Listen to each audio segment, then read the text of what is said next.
Chilli পনির পোস্ত রান্না করছি, বেশ ঝাল ঝাল করে কড়া করে চিলি পনির পোস্ত। চলো দেখে নাও। আগে পনিরটা ভেজে নিয়েছি ভালো করে, লাল লাল করে, তারপরে কড়াতে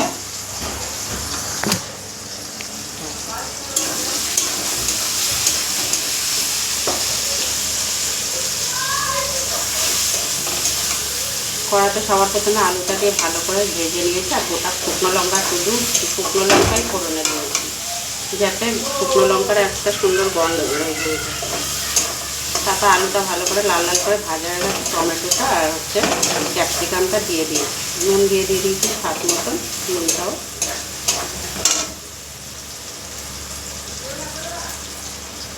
যেহেতু ঝাল ঝাল করবো, গুঁড়ো লঙ্কা দিলাম,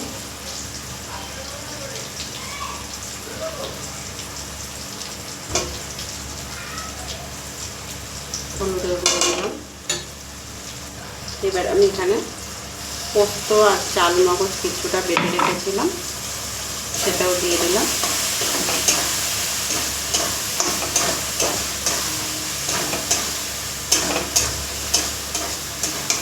দেখো এখনই কত সুন্দর কালার লাগছে।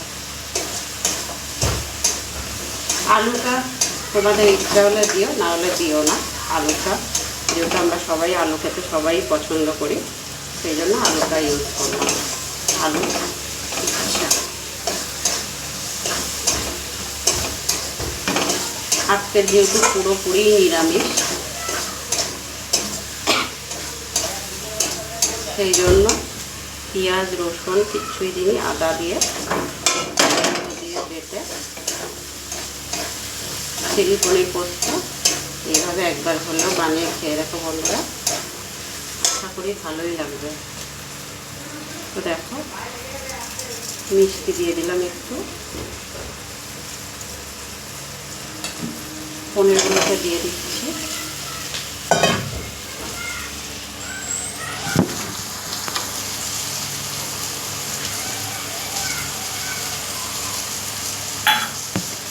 চিলি পনির কিন্তু এইভাবেই রান্না করি আমি। তোমরা কীভাবে রান্না করো অবশ্যই কমেন্ট করে জানিও। মিক্সির বাটিটা ধুয়ে একটু জল দিয়ে দিলাম,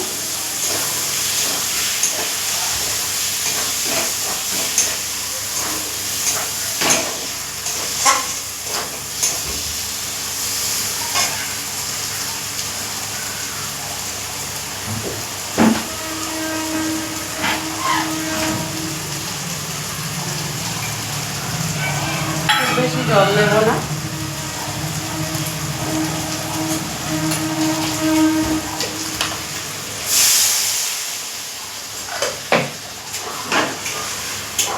এবার এটা ভালো করে ফুটে উঠলে পরে, আর এতে আমি কিছু দেওয়ার মতন রাখিনি, যা দেওয়ার দিয়ে দিয়েছি। এবারে ফুটে উঠলে নামিয়ে নেব। খুব বেশি কিন্তু জল দিইনি, সামান্যই দিয়েছি, তাই জন্য মোটামুটি আর ফুটে ওঠার পরে 2-3 মিনিট একটু ফোটাবো, ফুটিয়ে তারপর নামিয়ে নেব।